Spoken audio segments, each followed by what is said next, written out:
బీజేపీకి అవసరం రావడంతో కుదిరింది కానీ లేకపోతే కనుక అసలు ఆ రోజున పెద్ద దెబ్బ. ఆ తర్వాత 99లో అందుకే అర్జెంటుగా పొత్తు పెట్టుకుంది. అంటే ఆనాటి నుండి ఆధార చలాంకంగా మారింది. 96 తీసేద్దాం, తెలుగుదేశం పార్టీకి సంబంధించి 95 విజయం తర్వాత చంద్రబాబు 95లో తీసుకున్నారు. 94లో పార్టీ భారీ విజయం సాధించింది. 95లో పార్టీని తీసుకున్న తర్వాత 98లో ఎదురు దెబ్బ తగిలాక, అంటే భారీగా దెబ్బతిన్న తర్వాత, ఎందుకంటే అప్పుడు మెజార్టీ కాంగ్రెస్ 98లో అధికారంలో ఉంది చంద్రబాబు ఉండగానే మెజార్టీ కాంగ్రెస్ వచ్చింది కాబట్టి దాన్ని కవర్ చేయడం కోసం 99లో బీజేపీతో పొత్తు పెట్టుకున్నారు. పొత్తు పెట్టుకుంటే బీజేపీ 7 సీట్లు గెలిచింది, 8కి గాను. అప్పుడు పర్సంటేజ్ పరంగా చూస్తే వీళ్ళు 60% గెలిచింది 99లో.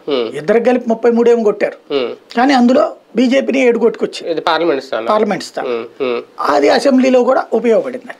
అంటే అక్కడ తొలి మైనస్ తెలుగుదేశానికి. అసెంబ్లీ సీట్లు బాగానే వచ్చినట్టున్నాయి కదా. అదేనేది ఇద్దరికి కలిపి లెక్క 12 ఆ రోజున బీజేపీకి వచ్చినాయి. అసెంబ్లీ బాగానే వచ్చినాయి. నేను అన్నది ఎన్టీ రామారావు టైంతో పోల్చుకుంటే తక్కువ కదా.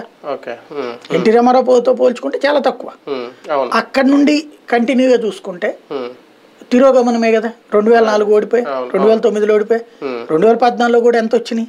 అత్యవసరే కదా వచ్చింది, 107 అట్లాగ వచ్చింది ఇద్దరికి కలిపి. అది కూడా అంటే ఆధారం లేకుండా గెలవలేని పరిస్థితి 99 నుంచి బిగినైంది. 99 2004లో ఆధారంతో చేసిన విఫలమయ్యారు, 2009